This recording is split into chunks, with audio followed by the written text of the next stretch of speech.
It was a bright sunny day. Bunny hopped out of her burrow and looked at the sun happily. Good morning, dear sun. You're shining bright today. Good morning, Bunny. Have a great day. Bunny hopped along happily. The sun smiled above. Soon they reached the park. Oh, a small pond. It looks just like you, dear sun. You're right, Bunny. The pond is a circle, just like me.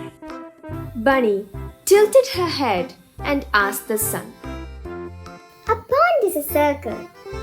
The sun is a circle. But what is a circle? A circle is a simple round, Bunny.